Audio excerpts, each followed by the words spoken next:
사람을 붙잡는 순간을 우리는 흔히 사랑이라고 부릅니다. 아직 끝나지 않았다고 믿고 싶고, 조금만 더 버티면 괜찮아질 것 같고, 놓으면 내가 더 불안해질 것 같아서 손을 놓지 못합니다.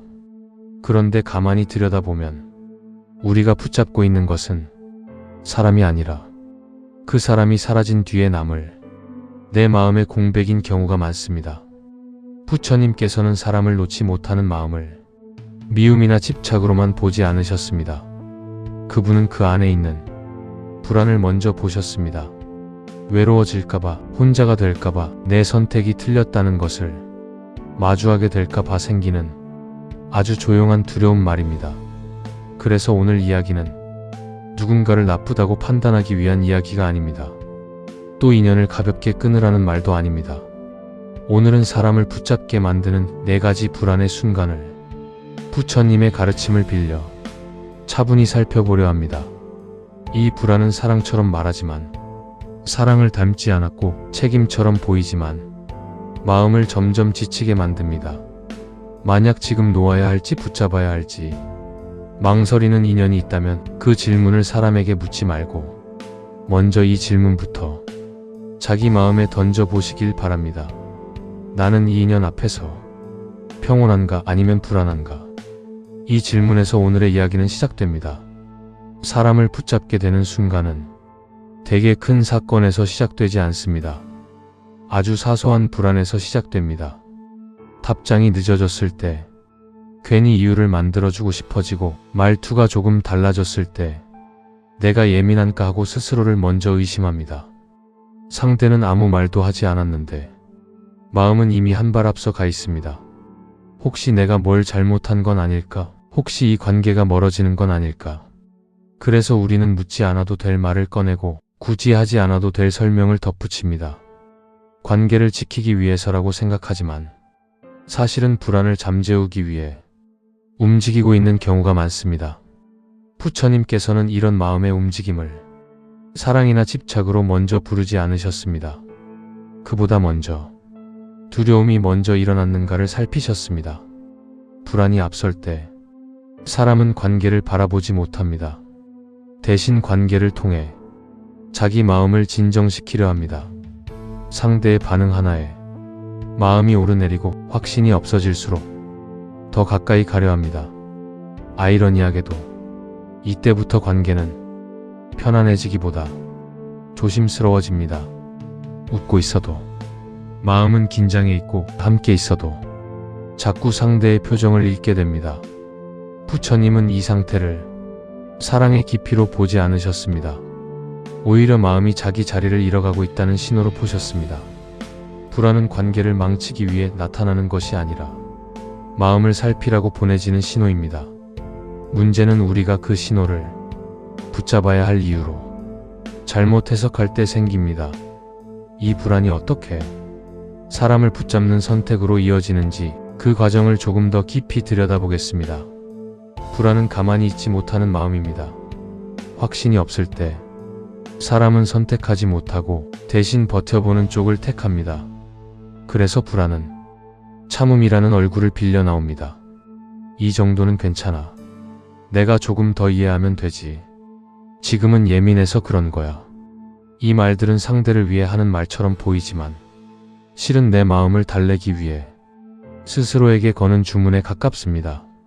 처음에는 이 참음이 꽤 그럴듯해 보입니다. 성숙해 보이고 어른스러워 보이고 관계를 지키는 사람처럼 느껴지기 때문입니다. 하지만 시간이 지나면 이 참음은 조금씩 성질이 바뀝니다. 참는 동안 마음은 쉬지 못하고 말하지 않은 감정들은 사라지지 않고 쌓입니다.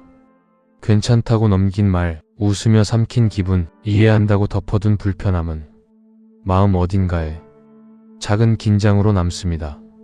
그리고 그 긴장은 어느 순간부터 관계를 대하는 기본 자세가 됩니다. 말을 꺼내기 전에, 먼저 계산하고 기분을 표현하기 전에 상대의 반응을 예측합니다. 이쯤 되면 참음은 더 이상 선택이 아니라 습관이 됩니다. 부처님께서는 이 상태를 자비라고 부르지 않으셨습니다. 자비는 마음을 소모시키는 방향으로 흐르지 않기 때문입니다. 참음이 길어질수록 사람은 점점 자기 마음을 기준으로 판단하지 못합니다. 대신 이렇게 묻게 됩니다. 이 정도로 힘들어하는 내가 문제인가? 다들 이렇게 사는 건데 내가 유난인가? 불안은 이 질문을 좋아합니다. 왜냐하면 이 질문이 나오는 순간 사람은 더 이상 관계를 바라보지 않고 자기 자신을 의심하기 시작하기 때문입니다. 이때부터 참음은 관계를 위한 태도가 아니라 불안을 유지시키는 장치가 됩니다. 참고 있는 동안 관계는 유지되는 것처럼 보이지만 사실 유지되고 있는 것은 관계가 아니라 떠나지 못하는 상태입니다. 부처님은 이 지점을 아주 조용히 짚으셨습니다. 마음이 편안해지지 않는 참음은 지혜가 아니라 두려움의 다른 이름이라고. 참는다고 해서 불안이 사라지지는 않습니다. 오히려 불안은 더 많은 이유를 찾아 사람을 묶어둡니다. 그래서 어떤 관계에서는 문제가 해결되지 않는데도 참는 이유만 늘어납니다. 이 불안은 어떻게 희망이라는 이름을 입고 사람을 더 깊이 붙잡는 걸까요? 불안은 언제나 질문의 형태로 시작됩니다. 이 사람이 없으면 나는 괜찮을까? 이 관계가 끝나면 나는 무엇이 남을까? 혹시 내가 너무 쉽게 포기하는 건 아닐까? 이 질문들은 관계를 평가하기 위한 질문이 아니라 자기 존재를 확인하기 위한 질문입니다. 그래서 불안한 사람은 사람을 잃는 것을 두려워하기보다 사람이 사라진 뒤에 자기 자신을 두려워합니다. 관계가 흔들릴 때 마음이 먼저 묻는 것은 이것입니다. 이 사람과 잘 맞는가가 아니라 이 사람 없이 나는 괜찮은가? 이 질문이 앞서 나오기 시작하면 관계는 이미 선택의 영역을 벗어납니다. 이때부터 사람은 관계를 함께 있음으로 보지 않고 버텨야 할 상태로 보기 시작합니다. 불안은 관계를 이유로 남아있지만 사실 그 관계를 지탱하는 것은 사랑이 아니라 공백에 대한 공포입니다. 그래서 어떤 관계는 분명히 불편한데도 계속 유지됩니다. 대화는 줄어들고 기대는 사라졌고 마음은 자주 닫혀 있는데도 관계는 끝나지 않습니다. 왜냐하면 이 관계가 끝나는 순간 마주해야 할 것이 상대가 아니라 아무도 없는 자기 자신이기 때문입니다. 불안은 이 공백을 견디지 못합니다. 그래서 사람은 관계를 붙잡으면서 사실은 자기 자신을 붙잡고 있는 셈입니다. 그래도 이 사람은 나를 오래 알잖아. 이 사람마저 없으면 너무 허전해. 이 나이에 다시 시작하기엔 늦었어. 이 말들은 상대를 향한 애정처럼 들리지만 조금 더 안쪽으로 들어가면 모두 같은 문장으로 수렴합니다. 나는 혼자 서 있을 자신이 없다. 불안은 이 고백을 직접 말하지 않습니다. 대신 관계의 의미를 부풀리고 시간의 가치를 강조하고 의리를 이유로 내세웁니다. 그렇게 불안은 관계를 도덕의 영역으로 밀어넣습니다. 떠나는 사람이 냉정해 보이게 만들고 머무는 사람이 성숙해 보이게 만듭니다. 하지만 이 구도에서 사람의 마음은 점점 줄어듭니다. 관계를 유지하고 있는데도 안정되지 않고 함께 있는데도 외롭다는 감각이 사라지지 않습니다. 이것이 불안의 특징입니다. 사람 곁에 있어도 사람에게서 안정을 얻지 못합니다. 부처님은 이 상태를 관계의 문제로 보지 않으셨습니다. 관계가 불안한 것이 아니라 마음이 자기 자리를 잃고 있다는 신호로 보셨습니다.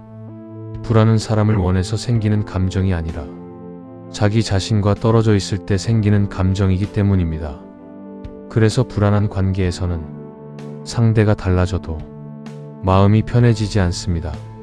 조건이 좋아져도 말이 부드러워져도 상황이 잠시 나아져도 불안은 다른 이유를 찾아 다시 고개를 듭니다. 이쯤 되면 관계를 붙잡는 힘은 희망이 아니라 습관이 됩니다.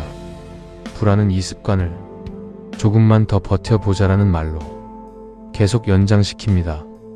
하지만 마음은 알고 있습니다. 이 관계를 붙잡고 있는 이유가 더 좋아질 가능성이 아니라 놓았을 때의 공포라는 것을. 이 지점에서부터 사람은 서서히 다음 단계로 넘어갑니다. 불안이 이제는 희망처럼 말하기 시작하는 단계. 불안은 어떻게 이번엔 다를지도 몰라라는 말로 변하면서 사람을 더 깊이 묶는 걸까요? 불안은 희망의 얼굴을 빌려 조용히 말을 바꿉니다. 이전에는 버텨야 한다고 말하던 마음이 어느 순간부터 조금만 더 기다리면 달라질 거라고 말합니다. 지금은 힘들지만 상황이 바뀌면 괜찮아질지도 모른다고, 이번만 넘기면 관계가 제자리를 찾을 수 있다고 스스로를 설득합니다.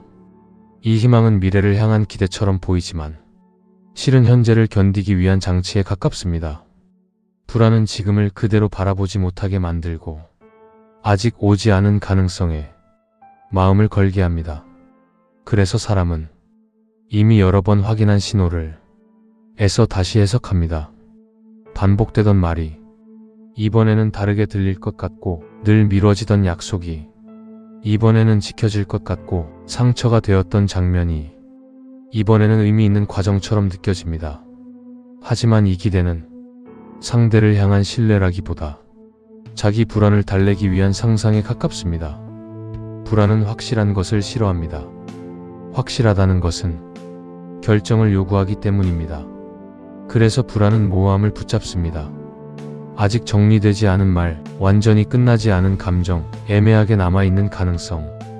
이 모호함 속에서는 떠나지 않아도 되고 남아있어도 되며 아무 결정도 하지 않아도 됩니다. 불안에게 이보다 편한 자리는 없습니다. 그래서 사람은 이미 충분히 알면서도 확신 대신 가능성을 택합니다. 지금 이 관계가 나를 편안하게 하는지보다 혹시 더 나아질 수 있는지를 먼저 묻습니다. 이 질문이 반복될수록 현재의 불편함은 점점 사소한 것으로 밀려납니다. 조금 불편한 건 다들 겪는 일 같고, 마음이 자주 무거운 건 내가 예민해서인 것 같고, 자주 흔들리는 감정은 성숙해지는 과정처럼 느껴집니다.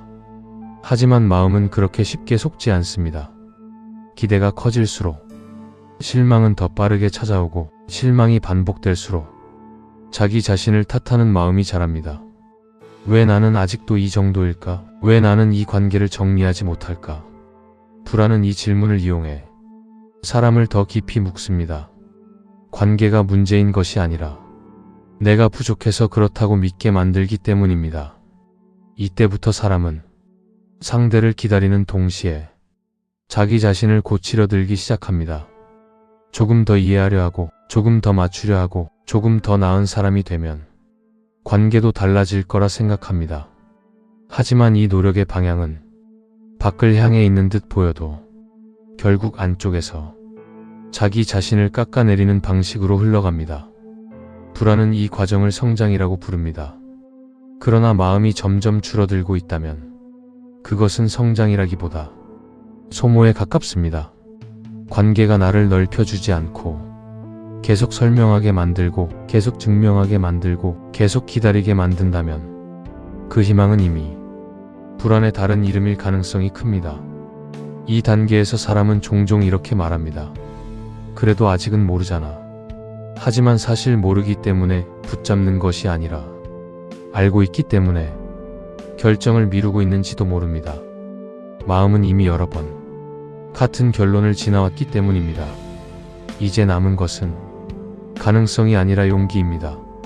불안이 만들어낸 희망을 희망 그대로 바라볼 수 있는 용기, 그리고 그 희망이 지금을 계속 희생시키고 있는지 정직하게 보는 용기입니다. 이 용기가 생길 때 사람은 다음 문 앞에 서게 됩니다. 이 관계가 나를 붙잡고 있는지 아니면 내가 불안을 붙잡고 있는지 구분해야 하는 자리입니다. 불안은 사람을 붙잡을 때 사랑의 언어를 빌리지 않습니다. 대신 책임이라는 말을 꺼냅니다. 내가 떠나면 저 사람은 어떻게 될까? 내가 여기서 멈추면 관계가 완전히 무너지는 건 아닐까? 이 질문이 반복되기 시작하면 관계의 중심은 이미 마음에서 벗어나 있습니다. 사람은 더 이상 함께 있는지를 보지 않고 버려두는 사람이 되지는 않을지를 걱정하기 시작합니다. 이때부터 관계는 선택이 아니라 의무처럼 느껴집니다. 연락하지 않으면 불안하고, 거리를 두면 죄책감이 생기며 마음을 정리하려 할수록 스스로가 냉정해 보입니다. 불안은 이 감정을 아주 교묘하게 엮습니다. 떠나려는 마음에는 이기적이라는 이름을 붙이고 머무는 선택에는 성숙하다는 설명을 덧붙입니다. 그래서 사람은 자신을 지키는 쪽보다 자신을 희생하는 쪽을 더 그럴듯하게 느끼게 됩니다. 하지만 마음은 그 방향에서 점점 무거워집니다. 이제 관계는 기쁨을 나누는 자리가 아니라 책임을 감당하는 장소가 됩니다. 잘 지내고 있는지를 묻기보다 버티고 있는지를 확인하게 되고 함께 웃고 있는 순간보다 괜히 미안해지는 순간이 많아집니다. 이때 마음은 아주 분명한 신호를 보냅니다. 쉬고 싶다는 신호, 잠시라도 내려놓고 싶다는 감각, 아무 설명 없이 조용해지고 싶다는 욕구입니다. 그러나 불안은 이 신호를 무시하게 만듭니다. 지금 멈추면 모든 게 헛수고가 될 것 같고 지금 놓으면 그동안의 시간이 의미를 잃을 것 같기 때문입니다. 그래서 사람은 관계를 붙잡는 것이 아니라 이미 들인 시간을 붙잡습니다. 여기까지 왔으니까, 이만큼 했으니까 조금만 더 버티면 달라질지도 모른다는 생각으로 스스로를 밀어붙입니다. 하지만 관계는 노력의 양으로 유지되지 않습니다. 마음이 점점 무너지고 있다면 그 자리에 남아있는 이유는 사랑이 아니라 불안일 가능성이 큽니다. 이 단계에 이르면 사람은 자주 헷갈립니다. 지금 느끼는 무거움이 관계의 깊이인지 아니면 자기 자신을 놓치고 있다는 신호인지, 불안은 이 두 가지를 의도적으로 섞어 놓습니다. 그래서 고통을 성실함으로 착각하게 만들고 지침을 책임감으로 오해하게 합니다. 그러나 마음은 계속 줄어들고 있습니다. 웃는 얼굴 뒤에 설명이 늘어나고 침묵의 이유가 많아지며 혼자 있는 시간이 오히려 숨쉬기 편해집니다. 이때 한 번쯤 조용히 물어볼 필요가 있습니다. 이 관계 안에서 나는 왜 자주 스스로를 납득시키고 있는지, 왜 쉬는 대신 참는 쪽을 선택하고 있는지. 이 질문은 누군가를 비난하기 위한 것이 아니라 불안의 방향을 확인하기 위한 질문입니다. 관계를 유지하기 위해 내 마음을 계속 설득하고 있다면 그 관계는 이미 나를 중심에 두고 있지 않습니다. 붙잡고 있는 것이 사람인지 아니면 불안을 달래기 위한 구조인지 구분해야 할 순간이 바로 여기입니다. 이 구분이 생기면 마음은 조금 가벼워집니다. 아직 떠나지 않아도 괜찮고 아직 결론을 내리지 않아도 됩니다. 다만 한 가지는 분명해집니다. 이 관계를 붙잡고 있는 힘이 사랑이 아니라 불안이라는 사실을 더 이상 모른 척하지 않게 됩니다. 이 관계는 나를 지켜주는가, 아니면 내가 나 자신을 지키지 못하게 만드는가. 불안이 관계의 중심에 오래 머물면 사람은 점점 자기 자신을 잃는 방향으로 움직입니다. 처음에는 아주 작은 변화입니다. 말을 조금 덜 하게 되고 느낀 것을 바로 말하지 않게 되며 상대의 반응을 먼저 계산합니다. 괜히 분위기를 흐릴까봐, 괜히 예민해 보일까봐, 괜히 문제를 만드는 사람이 될까봐. 마음은 늘 한 박자 늦게 움직입니다. 이때 관계는 겉으로는 유지됩니다. 연락도 이어지고 약속도 지켜지고 큰 갈등도 없습니다. 하지만 마음 안에서는 다른 일이 벌어지고 있습니다. 내 감정이 점점 중요하지 않은 것이 되고 내 피로가 사소한 문제로 취급되며 내 한계가 조금씩 밀려납니다. 불안은 이 상태를 아주 자연스럽게 만듭니다. 원래 관계라는 게 그렇지. 다들 이 정도는 참고 살아. 내가 조금만 더 어른스러우면 돼. 이 말들은 겉으로는 성숙해 보이지만 사실은 자기 자신과의 거리를 넓히는 말들입니다. 사람은 어느 순간부터 관계 안에서 자기 편이 없어졌다는 느낌을 받습니다. 누가 잘못했는지를 떠나 늘 내가 설명해야 하고 늘 내가 이해해야 하며 늘 내가 먼저 접어야 합니다. 이때 마음은 이상한 고요에 들어갑니다. 화도 나지 않고 슬픔도 크게 느껴지지 않으며 그저 무뎌집니다. 불안이 만들어낸 가장 위험한 상태는 바로 이 무감각입니다. 아프다는 감각이 사라지면 사람은 스스로를 보호하지 않습니다. 이제 관계는 나를 기쁘게 하지 않아도, 나를 살게 하지 않아도 그냥 유지해야 할 것이 됩니다. 이 단계에 이르면 붙잡고 있는 것은 사람이 아니라 정체성입니다. 이 관계를 잃으면 나는 어떤 사람이 되는지, 이 관계가 사라지면 내 삶은 어떻게 보일지 그 질문이 두려워. 사람은 관계를 놓지 못합니다. 하지만 마음은 정직합니다. 관계 안에서 내가 점점 작아지고 있다면 그 관계는 나를 키우지 않고 있습니다. 사랑은 사람을 줄게 만들지 않습니다. 친밀함은 나를 지워가며 유지되지 않습니다. 불안이 이끄는 관계는 언제나 나를 뒤로 미룹니다. 그리고 그 결과는 언젠가 반드시 드러납니다. 몸이 먼저 지치거나 마음이 먼저 다치거나 아무 이유 없이 관계를 피하고 싶어집니다. 이 반응은 배신도 아니고 이기심도 아닙니다. 지금까지 너무 오래 나 자신을 보호하지 않았다는 뒤늦은 신호입니다. 여기까지 왔다면 한 가지를 분명히 해야 합니다. 이 관계가 무너질까 봐 두려운지, 아니면 이 관계 안에서 이미 내가 무너지고 있는지. 이 질문은 아프지만 정직합니다. 그리고 이 정직함이 마지막 장면을 천천히 준비합니다. 붙잡는 손을 놓는 일이 누군가를 버리는 일이 아니라 나를 다시 선택하는 일이 될 수 있다는 것.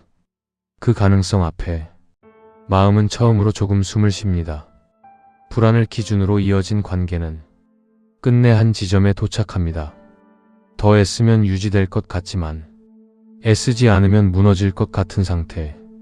이 지점에서 사람은 마지막 선택 앞에 서게 됩니다. 계속 나를 미루며 관계를 붙잡을 것인지, 아니면 관계가 흔들리더라도 나를 다시 세울 것인지. 많은 사람들은 이 순간을 이별이나 단절로 오해합니다. 하지만 실제로는 관계를 끝내는 순간이 아니라 불안의 역할을 끝내는 순간에 가깝습니다. 불안은 그동안 이렇게 속삭여왔습니다. 놓으면 후회할 거야. 이 정도 관계도 없으면 어떡해. 지금 버티는 게 더 나아. 하지만 마음은 이미 오래전부터 다른 말을 하고 있었습니다. 편안하지 않다는 신호, 숨이 막힌다는 감각, 함께 있어도 혼자인 것 같은 느낌. 이 신호들은 관계를 망치기 위해 온 것이 아니라 나를 살리기 위해 계속 보내줬던 메시지였습니다. 이제 붙잡지 않겠다는 선택은 갑작스러운 결단이 아닙니다. 이미 수없이 참아왔고 설명했고 스스로를 설득한 끝에 조용히 도착한 자리입니다. 그래서 이 선택에는 분노도 없고 증명도 필요 없습니다. 다만 더 이상 나를 줄이지 않겠다는 하나의 기준만 남습니다. 관계를 놓는 순간 세상이 무너질 것 같지만 실제로 무너지는 것은 불안이 만들어 놓은 상상입니다. 사람이 줄어들어도 삶이 비어지지는 않습니다. 오히려 설명하지 않아도 되는 시간, 눈치를 보지 않아도 되는 하루, 내 감정을 그대로 두어도 되는 공간이 생깁니다. 이 공간은 외로움과 닮아 보이지만 조금 다른 얼굴을 하고 있습니다. 이전에는 관계로 덮어두었던 나 자신의 목소리가 천천히 들리기 시작합니다. 무엇을 좋아하는지, 무엇이 불편한지, 어디까지가 내 한계인지. 이제 관계는 불안을 달래기 위한 도구가 아니라 선택의 대상이 됩니다. 필요해서가 아니라, 원해서 사람을 만나고, 두려워서가 아니라 편안해서 머뭅니다. 그래서 앞으로의 관계는 많지 않을 수 있습니다. 하지만 적어도 그 관계 안에서 나는 사라지지 않습니다. 이것이 사람을 절대 붙잡지 말아야 할 네 번째 순간이 마지막으로 가리키는 곳입니다. 관계를 잃는 두려움보다 나를 잃는 불안을 더 이상 기준으로 삼지 않겠다는 자리. 여기서부터 이야기는 조용히 끝나지만 삶은 조금 다른 방식으로 이어집니다. 붙잡지 않아도 남을 인연은 남고 놓아도 괜찮은 인연은 자연스럽게 흘러갑니다. 그리고 그 사이에서 마음은 처음보다 훨씬 단단해져 있습니다. 사람을 붙잡지 않았기 때문에, 혼자가 된 것이 아니라 나 자신을 다시 붙잡았기 때문에 비로소 편안해진 것입니다. 이제 관계는 불안의 연장이 아니라 삶의 일부로 조용히 자리 잡습니다. 불안이 기준에서 물러난 자리에는 아무 일도 일어나지 않는 것처럼 보입니다. 큰 결심도 없고 극적인 변화도 없습니다. 다만 조금 덜 긴장하고, 조금 덜 설명하고, 조금 덜 스스로를 몰아붙이게 됩니다. 사람을 만날 때 예전처럼 이유를 찾지 않게 되고 관계가 이어지지 않아도 그 의미를 억지로 해석하지 않습니다. 잘 되지 않은 만남을 실패로 부르지 않고 멀어진 인연을 상실로 부르지 않습니다. 그저 그 시점에서 각자의 방향이 달랐다고 담담히 받아들입니다. 이 담담함은 무심함이 아닙니다. 더 이상 불안이 관계의 운전대를 잡지 않게 되었다는 신호에 가깝습니다. 그래서 마음은 조금 느려집니다. 바로 답하지 않아도 되고 지금 결정하지 않아도 되고 모든 감정을 즉시 정리하지 않아도 됩니다. 이 느림 속에서 사람은 처음으로 자기 기준을 세웁니다. 이 사람이 나를 필요로 하는가가 아니라 이 사람 앞에서 내가 어떤 상태가 되는가를 봅니다. 말을 줄이게 되는지, 숨이 편해지는지, 나를 증명하려 애쓰는지, 그냥 있어도 괜찮은지. 이 기준은 사람을 가르기 위한 잣대가 아니라 마음을 보호하기 위한 경계입니다. 경계가 생긴다고 해서 사람이 멀어지지는 않습니다. 오히려 필요 없는 긴장이 사라지고 관계는 더 단순해집니다. 좋으면 가까워지고 불편하면 멀어집니다. 그 과정에서 죄책감이 따라오지 않습니다. 누군가를 실망시켰다는 생각보다 나를 더 이상 속이지 않았다는 안도감이 먼저 옵니다. 이 지점에서 사람은 알게 됩니다. 불안을 내려놓는다는 것은 용기를 크게 내는 일이 아니라 자기 마음을 있는 그대로 인정하는 일이라는 것을, 지금 불편하다면 불편하다고, 지금 힘들다면 힘들다고, 지금은 붙잡고 싶지 않다고 조용히 인정하는 일. 이 인정은 관계를 망치지 않습니다. 오히려 관계가 더 이상 나를 망치지 않게 만듭니다. 그래서 앞으로의 삶은 조금 덜 복잡해질 수 있습니다. 사람은 줄어들 수 있고 약속은 느슨해질 수 있고 혼자 있는 시간이 늘어날 수도 있습니다. 하지만 그 시간은 텅 빈 시간이 아닙니다. 내 마음이 내 곁에 머무는 시간입니다. 이 시간 속에서 사람은 다시 자기 자신과 관계를 맺습니다. 눈치를 보지 않고 설명하지 않고 비교하지 않은 채 있는 그대로 앉아있는 연습. 이 연습이 쌓이면 다시 누군가를 만났을 때도 불안은 앞서지 않습니다. 붙잡을 필요가 없고 도망칠 이유도 없습니다. 관계는 선택이 되고 머물면 자발이 되며 떠남은 자연스러워집니다.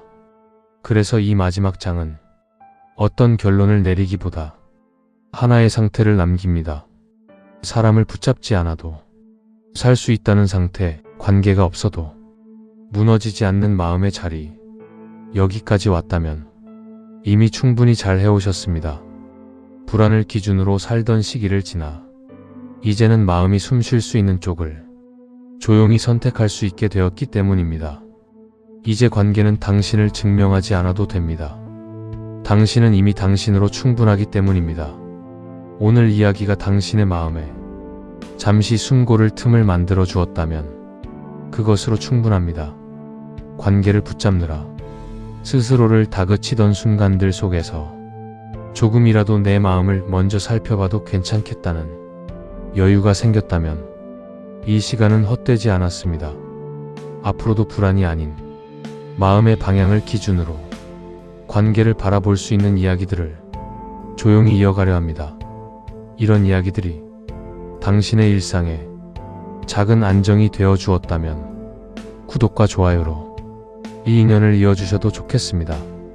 당신의 선택이 앞으로의 이야기들을 계속 이어갈 힘이 됩니다. 끝까지 함께 해주셔서 고맙습니다.